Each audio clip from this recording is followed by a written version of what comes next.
পারমাণবিক ইস্যুতে ইরান যুক্তরাষ্ট্রের মধ্যে গঠনমূলক আলোচনা চলছিল। ফলপ্রসূ আলোচনার ঘোষণা দিয়েছিলেন যুক্তরাষ্ট্রের প্রেসিডেন্ট ডোনাল্ড ট্রাম্প। কিন্তু এর মধ্যেই কেন যৌথ হামলা চালালো ইসরায়েল যুক্তরাষ্ট্র? মূলত হামলার পেছনে রয়েছে গভীর এক খেলা। প্রকৃত খেলাটা শুরু হয়েছিল হামলার 12 ঘন্টা আগে। 28শে ফেব্রুয়ারি শনিবার সকাল যুক্তরাষ্ট্র ইসরায়েলের যৌথ ক্ষেপণাস্ত্র হামলায় কেঁপে উঠল তেহরানের আকাশ। ফলপ্রসূ আলোচনার মধ্যেই কেন এই হামলা? খালি চোখে এটি একটি সামরিক অভিযান মনে হলেও এর পেছনে রয়েছে 12 ঘন্টার গভীর এক খেলা।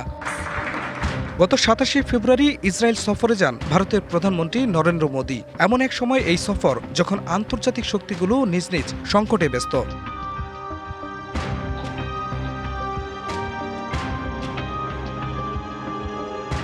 অন্যদিকে পাকিস্তান ব্যস্ত আফগানিস্তানের হামলা নিয়ে। এসব ঘটনা আলাদা মনে হলেও এর পেছনে রয়েছে গভীর ষড়যন্ত্র।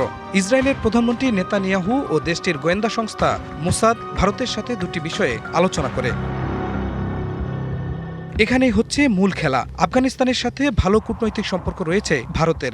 ইসরায়েল চেয়েছে আফগানিস্তান যেন পাকিস্তানকে সীমান্ত সংঘাতে ব্যস্ত রাখে। আফগানিস্তানও তাই করেছে। পাল্টা জবাব দেয় পাকিস্তান। ফলে দুই দেশে ব্যস্ত হয়ে পড়ে যুদ্ধে। ইসরায়েলেরও চাওয়া ছিল এতে পাকিস্তান ইরান থেকে দূরে থাকবে।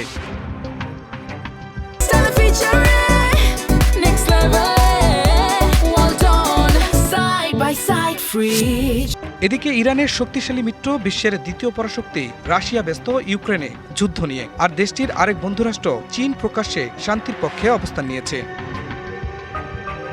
অন্যদিকে মধ্যপ্রাচ্যের দেশগুলো সরাসরি সংঘাতে জড়াতে অনাগ্রহী। ফলে বিশ্লেষকদের একাংশের মতে কৌশলগতভাবে চাপে পড়ে যায় তেহরান। ফলে ইরানের পাশে দাঁড়ানোর মতো কেউ রইল না।